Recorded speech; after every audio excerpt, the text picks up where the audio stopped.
രക്ഷിതാക്കൾ സാധിക്കുമെങ്കിൽ അവരുടെ കുട്ടികളുമായിട്ടിരുന്ന് കാണുക. ഡോക്ടർ ആവണം എന്നുള്ള ഈ ആഗ്രഹത്തിന് ഒരു പുഷ് കൂടി കിട്ടിയിരിക്കുകയാണ്. എങ്ങനെയാണെന്നറിയാമോ? കാരണം in a way you people have been given a chance to become a more successful winner. Question paper നേരത്തെ കിട്ടിയവർ നിങ്ങളെക്കാട്ടിലും കൂടുതൽ മാർക്ക് മേടിച്ച് റാങ്ക് ലിസ്റ്റിലും കടന്നുകൂടി അഡ്മിഷൻ നേടുന്നുണ്ടെങ്കിൽ എന്താവുമായിരുന്നു നിങ്ങളുടെയൊക്കെ അവസ്ഥ? നിങ്ങളൊക്കെ മണ്ടന്മാരായി പോകത്തില്ലായിരുന്നു? രാത്രികൾ പകലാക്കി നിങ്ങൾ പഠിച്ച് പോയി എഴുതിയവർക്ക് ഇത് വലിയൊരു ഡീമോട്ടിവേറ്റിംഗ് ആയിട്ടുള്ളൊരു ഫാക്ടറായി പോയനെ. ഈ റിസൾട്ട് അതേപടി പബ്ലിഷ് ചെയ്ത് ഇതിനെ ബേസ് ചെയ്തിട്ട് റാങ്കിങ് നടത്തി ഇൻടേക്ക് നടന്നുണ്ടെങ്കിൽ, അഡ്മിഷൻ ഇൻടേക്ക് നടന്നുണ്ടെങ്കിൽ, ഇത് നീറ്റ് എഴുതിയ കുട്ടികൾക്കും അവരുടെ മാതാപിതാക്കൾക്കും അതുകൂടാതെ പൊതുസമൂഹത്തിനും വേണ്ടിയാണ്. ഇന്നലെ ആലോചിച്ചിരുന്നു ഇതേക്കുറിച്ചൊരു വീഡിയോ ചെയ്യണോ വേണ്ടിയോ എന്നുള്ളത്.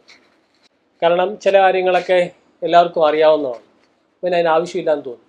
പക്ഷെ പിന്നീട് ആലോചിക്കുമ്പോഴത്തേക്ക് ചില കാര്യങ്ങൾ നമ്മൾ, പ്രത്യേകിച്ച് ഈ ഒരു അവസ്ഥയിൽ, കുട്ടികൾ വളരെ വിഷമിച്ചിരിക്കുന്ന അവസ്ഥയിൽ, ചില കാര്യങ്ങൾ അവരുടെ ശ്രദ്ധയിൽപ്പെടുത്തിയാൽ അവർ ഇനി വരാൻ പോകുന്ന പരീക്ഷ നന്നായിട്ട് എഴുതുവാൻ ശ്രമിക്കും, അല്ലെങ്കിൽ നന്നായിട്ട് എഴുതും. അതിനുള്ള ചാൻസ് അവർക്ക് കിട്ടട്ടെ എന്നുള്ള ലക്ഷ്യം കൂടെ ഉണ്ട്. പല കുട്ടികൾക്കും അവരുടെ മാതാപിതാക്കൾക്കും ഒക്കെ വളരെ വിഷമമായി. അത് പ്രത്യേകിച്ച് പറയേണ്ട ആവശ്യമില്ലല്ലോ. ഇത്രയും നാളത്തെ എഫേർട്ട്. ചിലവർ ഇനി എന്താണ് പോകും വഴി? നീറ്റ് എക്സാം ക്യാൻസൽ ചെയ്ത് കോടതിയിൽ ചോദ്യം ചെയ്താൽ അത് നിലനിൽക്കുമോ ഇല്ലയോ, അത് മറ്റൊരു കാര്യം. ഈ എക്സാം മൊത്തത്തിൽ ക്യാൻസൽ ചെയ്തിരിക്കുകയാണ്, വോയിഡ് ആക്കിയിരിക്കുകയാണ്. ഇത്രയും ലക്ഷം കുട്ടികൾ എഴുതിയൊരു പരീക്ഷ വോയിഡ് ആക്കണമെങ്കിൽ അത്രയ്ക്ക് എന്തോ സീരിയസ് മാറ്റർ ഉണ്ട്. അത്രയ്ക്ക് ആ എക്സാമിൻ്റെ റിസൾട്ട്സ് കറപ്റ്റഡ് ആവാൻ ചാൻസ് ഉണ്ട്. കറപ്റ്റഡ് ആയിക്കഴിഞ്ഞാൽ ഒരുപാട് കുട്ടികളുടെ ഭാവി, അതും കള്ളത്തരമൊന്നും കാണിക്കാതെ അധ്വാനിച്ച് പഠിച്ചെഴുതിയ വിദ്യാർത്ഥികളുടെ ഭാവി അവതാളത്തിലാകും. അത് മാത്രമല്ല, അത് സമൂഹത്തെയും ബാധിക്കും ഒരു വിധത്തിൽ. ഇത് വ്യാപകമായിട്ട് നടന്നു കാണും.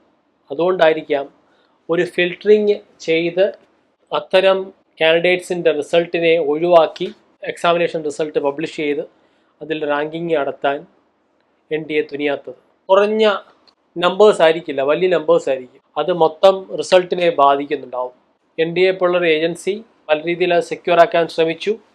എന്നിട്ടും ഇങ്ങനെ ഒരു പിഴവ് സംഭവിച്ചു എന്നുള്ളത് വലിയ തെറ്റാണ്. ഇത്തരത്തിലുള്ള എക്സാം ലോകത്തിൽ ഇന്ത്യയിൽ മാത്രമേ ഉള്ളൂ. ഒരേ സമയം ഇത്ര അധികം വിദ്യാർത്ഥികൾ മെഡിക്കലിന് വേണ്ടി എഴുതുന്ന ലോകത്തിലെ ഓരോ ഒരു പരീക്ഷ ഇതാണ്. വേറെ ഒരു രാജ്യത്തുമില്ല. നമ്പേഴ്സ് കൊണ്ടും അതിൻ്റെ മറ്റ് മെട്രിക്സ് കൊണ്ടും നീറ്റാണ് അത്തരത്തിൽ യുണീക്കായിട്ടുള്ള പരീക്ഷയാണ്.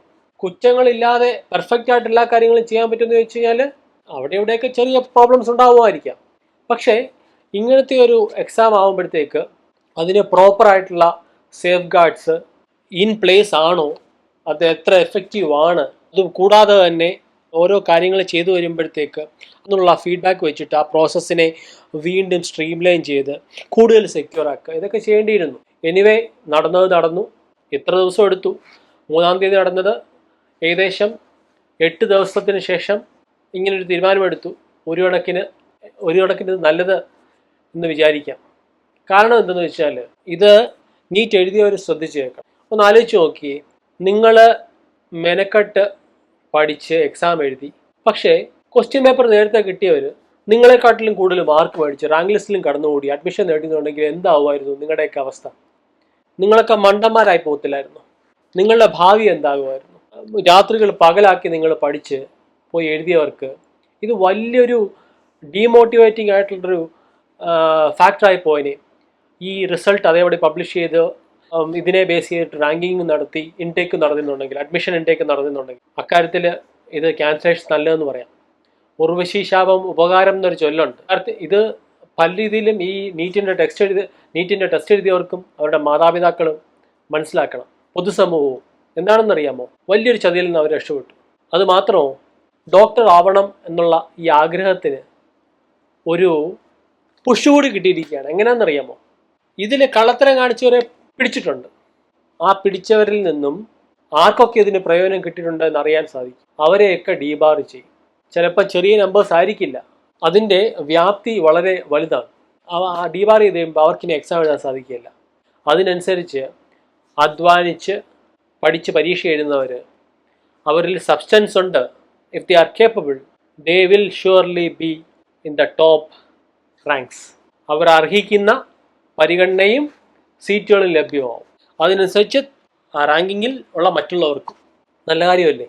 ഈ ആതുര സേവന രംഗത്തിന് ഒരു പ്രത്യേക മഹത്വം കൽപ്പിക്കുന്നുണ്ട്. കാരണം മനുഷ്യൻ്റെ നിലനിൽപ്പിനെ ബാധിക്കുന്ന ഒരു അവസ്ഥയിൽ അവന് കൈത്താങ്ങായിട്ട് വരുന്നത് ആതുര സേവന രംഗത്തെ പ്രൊഫഷണൽസാണ്.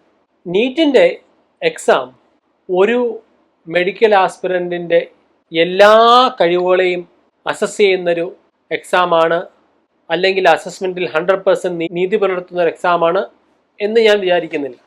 മേ ബി ഒരു 80%, 90%. കാരണം എന്താണെന്ന് വെച്ചാൽ ചിലവർക്ക് മെഡിക്കൽ ഫീൽഡിനോടുള്ള ആപ്റ്റിറ്റ്യൂഡ്, നോളജ് ഒക്കെയുള്ള, അല്ലെങ്കിൽ അത് അബ്സോർബ് ചെയ്യാനുള്ള കേപ്പബിലിറ്റി ഉള്ള കുട്ടികൾ ഒരുപാട് പേരുണ്ട്, വളരെ നന്നായിട്ട് കാര്യങ്ങൾ ആഗ്രഹിക്കുന്നവർ. പക്ഷേ അവർക്ക് ഈ 3 മണിക്കൂർ കൊണ്ട് 150 ക്വസ്റ്റ്യൻസ് എന്ന് പറയുന്ന ആ പ്രഷറുള്ള അവസ്ഥയിൽ എക്സാമിനോട് നീതി പുലർത്താൻ സാധിച്ചു എന്ന് വരില്ല. പക്ഷേ ചിലവർ പ്രഷറിൽ നന്നായിട്ട് പെർഫോം ചെയ്യും, ചിലവർ പ്രഷറിൽ അത്ര നന്നായിട്ട് പെർഫോം ചെയ്യില്ല. ഒരു മറുചോദ്യം, ഇങ്ങനത്തെ പ്രഷർ ഉള്ള സിറ്റുവേഷൻസ് റിയൽ ലൈഫിൽ വരുമ്പോൾ ഐഡിയൽ ആയിട്ടുള്ള ഡിസിഷൻസ് എടുക്കുന്നവരല്ലേ കുറച്ചുകൂടെ മെച്ചം? ശരി തന്നെ, സമ്മതിക്കുന്നു. പക്ഷേ ഇതൊരു ഫിൽറ്ററിങ് പ്രോസസ്സാണ്. പക്ഷേ ഈ ഫിൽറ്ററിങ് പ്രോസസ്സിൽ ഷോർട്ട് കട്ട്സ് എടുത്തിട്ട് ചിലപ്പോൾ ഒരു പഠിത്തത്തിലും കുറുക്കുവഴികൾ കാണിച്ചു തന്നിരിക്കും. അങ്ങനാണെങ്കിൽ എന്ത് സംഭവിക്കും? ഒരാൾ നടന്നു പോകുന്നു, മുട്ട് മടങ്ങി ഒന്ന് വീണു, ആശുപത്രി കൊണ്ടുപോയി. അവിടെ ഇങ്ങനെ ഷോർട്ട് കട്ട് നേടിയ ഒരു ഡോക്ടർ വന്നിട്ട് അവരെ ചികിത്സിക്കുകയാണെങ്കിൽ എന്തായിരിക്കും ആ പേഷ്യൻറ്റിൻ്റെ അവസ്ഥ? ആ പേഷ്യൻ്റ് ആരും ആവാം, സമൂഹത്തിലുള്ള ആരും ആവാം. ക്യാൻസേഷൻ വഴി ഷോർട്ട് കട്ട് കൊണ്ട് നേട്ടം കൊയ്യാമെന്ന് കരുതിയിരുന്നവർ, അങ്ങനെ കള്ളത്തരം കാണിച്ചവർ പുറത്തു പോകും, അങ്ങനെ അവർ ഒഴിവാക്കപ്പെടും. അധ്വാനിക്കുന്നവർക്ക്, നന്നായിട്ട് പരീക്ഷ എഴുതുന്നവർക്ക് ചാൻസും കിട്ടും. അപ്പോൾ കുട്ടികൾ എന്താ ചെയ്യേണ്ടതെന്ന് വെച്ചാൽ ഈ ഒരു അവസ്ഥയിൽ സങ്കടപ്പെട്ടിരിക്കുകയല്ല, പകരം നിങ്ങൾ കഴിഞ്ഞ ഒരു എക്സാം, 3-ാം തീയതി ഒരു എക്സാം എഴുതി, അതിൽ വിചാരിച്ച പോലെ എഴുതാൻ പറ്റാത്തവർ കാണും. നന്നായിട്ട് എഴുതിയവർക്കും അല്ലാത്തവർക്കും വീണ്ടും ഒരു ചാൻസ്. നന്നായിട്ട് എഴുതിയവർക്ക് അവരുടെ കഴിവ് വീണ്ടും തെളിയിക്കുവാനും, വളരെ നന്നായിട്ട് എഴുതാൻ പറ്റാത്തവർക്ക് കുറച്ചുകൂടെ മെച്ചപ്പെട്ട പ്രകടനം കാഴ്ചവെക്കാനുള്ളൊരു അവസരം. റിപ്പീറ്റിന് പോകുന്നവരെന്ന് ആലോചിച്ച് നോക്കുക, വീണ്ടും ഏകദേശം 1 വർഷം വീണ്ടും സ്പെൻഡ് ചെയ്യേണ്ടി വരുമായിരുന്നു. അതിൽ നിന്ന് അവർ രക്ഷപ്പെട്ടു. 2 മാസത്തിനുള്ളിൽ തന്നെ ഒരു നീറ്റ് എക്സാം കൂടി എഴുതി അവരുടെ കഴിവ് തെളിയിക്കാനുള്ള ചാൻസ് വന്നിരിക്കുകയാണ്. പ്രഷറുണ്ടോ? ഉണ്ട്. പക്ഷേ നിങ്ങൾ പ്രിപ്പയർ ചെയ്ത് എഴുതിയവരല്ലേ. അപ്പോൾ നിങ്ങൾക്ക് കഴിഞ്ഞ 3-ാം തീയതി നടന്ന പരീക്ഷ കഴിഞ്ഞിട്ട് ഇപ്പോൾ 11-ാം തീയതി ആവുന്നു. ഈ ഇത്രയും ദിവസത്തിനുള്ളിൽ നിങ്ങൾ പഠിച്ച് മറന്നിരിക്കാൻ വഴിയില്ല. അഥവാ നിങ്ങളങ്ങനെ ചിന്തിക്കുന്നുണ്ടെങ്കിൽ നിങ്ങൾക്ക് ഇപ്പോഴത്തെ ഒരു ടെൻഷൻ്റെ പുറത്ത് നിങ്ങൾ ചിന്തിക്കുന്നതാണ്. ഒരു 1-2 ദിവസം കൂടി കഴിയുമ്പോഴത്തേക്ക് നിങ്ങളുടെ മനസ്സിന് കുറച്ചുകൂടെ ക്ലാരിറ്റിയും സമാധാനമൊക്കെ വന്നു കഴിയുമ്പോൾ നിങ്ങൾ പഠിത്തത്തിലേക്ക് തിരിച്ചു പോകണം. അത് സാധിക്കും. പഠിച്ചതിനെ വീണ്ടും ഒന്ന് റിവൈസ് ചെയ്യാനുള്ള ചാൻസ്, അതിനുള്ള സാവകാശം തീർച്ചയായിട്ടും കിട്ടും. ഏകദേശം 1-1.5 മാസത്തെ അല്ലെങ്കിൽ 2 മാസത്തെ കാലാവധി ആയിരിക്കാം കിട്ടുന്നത്. എൻ്റെ ഒരു അനുമാനം എന്താണെന്ന് വെച്ച് കഴിഞ്ഞാൽ, ഇത്തവണ നിങ്ങൾ നോക്കിക്കഴിഞ്ഞാൽ പരീക്ഷ നടന്നു, ഉടനെ തന്നെ പരീക്ഷാ ഫലസൂചി, ആൻസർ കീ അവർ പ്രസിദ്ധീകരിച്ചു. ഇപ്പം ക്യാൻസലേഷൻ നടന്നു. എല്ലാം പെട്ടെന്നാണ്. അധികം താമസമൊന്നും ഇല്ലാതെ തന്നെ അടുത്ത റീനീറ്റ് ഷെഡ്യൂളും വരും. നിങ്ങൾ അതിനുവേണ്ടി മനസ്സുകൊണ്ടും ശരീരം കൊണ്ടും തയ്യാറെടുക്കുക. മനസ്സ് പുണ്ണാക്കാതിരിക്കുക. കാരണം അതിനെക്കുറിച്ച് വിഷമിക്കേണ്ട ആവശ്യമില്ല. കാരണം in a way you people have been given a chance to become a more successful winner. അതാണ് ഈ ചാൻസ്. ഒരു പക്ഷേ നിങ്ങൾക്ക് ഈ വർഷം നല്ലൊരു കോളേജിൽ കയറാൻ പറ്റിയില്ല, നിങ്ങൾ റിപ്പീറ്റർ ബാച്ച് പഠിച്ചു, വീണ്ടും അപ്പിയർ ചെയ്യുവാണെങ്കിൽ നിങ്ങൾക്ക് 1 വർഷം ഡ്രോപ്പ് ചെയ്യേണ്ടി വരുമായിരുന്നില്ലേ? അപ്പോൾ അതിൽ നിന്ന് നിങ്ങൾ സേവ് ആയില്ലേ? ആ ഒരു silver lining in the cloud കാണുക.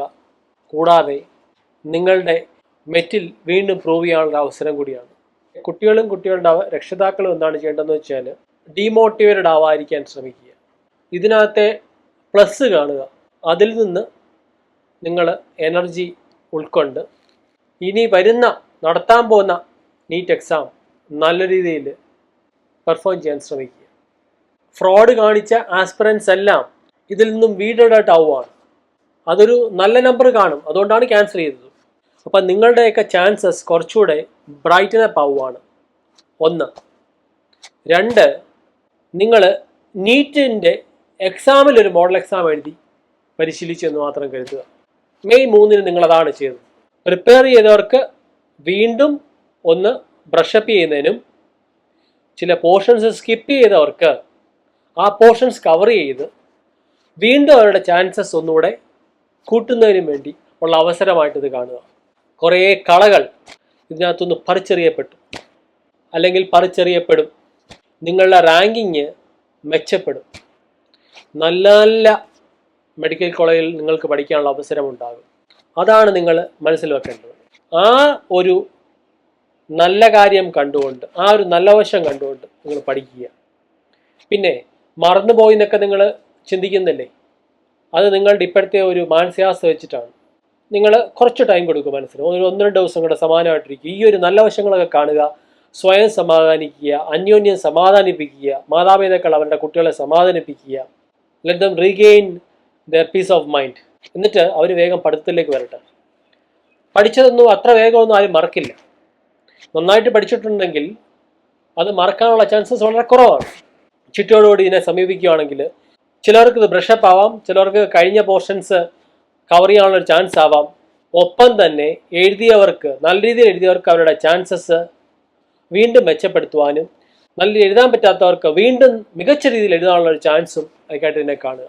രക്ഷിതാക്കൾ സാധിക്കുമെങ്കിൽ അവരുടെ കുട്ടികളുമായിട്ടിരുന്ന് കാണുക, കുട്ടികളെ പറഞ്ഞ് മനസ്സിലാക്കിപ്പിക്കാൻ ശ്രമിക്കുക. അവർ സ്ട്രെസ്സിൽ നിന്നും ഒന്ന് മാറി റിലാക്സ് ചെയ്യുന്ന സമയമാണ്. വീണ്ടും തിരിച്ചതിലേക്ക് വരാൻ ചെറിയ ചെറിയ ബുദ്ധിമുട്ടുകൾ ഒക്കെ ഉണ്ടാവാം.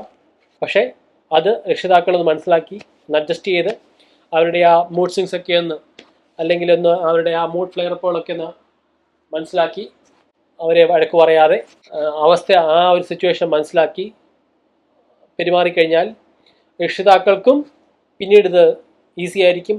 കുട്ടികൾക്ക് ഇപ്പോഴത്തെ അവസ്ഥയിൽ വളരെ ഹെൽപ്ഫുള്ളുമായിരിക്കും. കാരണം അവരാണ് പരീക്ഷ എഴുതാൻ പോകുന്നത്, രക്ഷിതാക്കളല്ല. ഇപ്പം രക്ഷിതാക്കൾ ടെൻഷൻ മുഴുവൻ എടുത്തിട്ട് കുട്ടികളുടെ പുറത്ത് ഇതുകൊണ്ടിട്ടിട്ട് ഒരു കാര്യമില്ല. കുട്ടികൾ ഇത്രയും സ്ട്രെസ് എടുത്ത് ഇത് അപ്പിയർ ചെയ്തു, ഇങ്ങനെയൊക്കെ ആയിപ്പോയി, വീണ്ടും ഒരു ചാൻസ് കിട്ടുന്നു.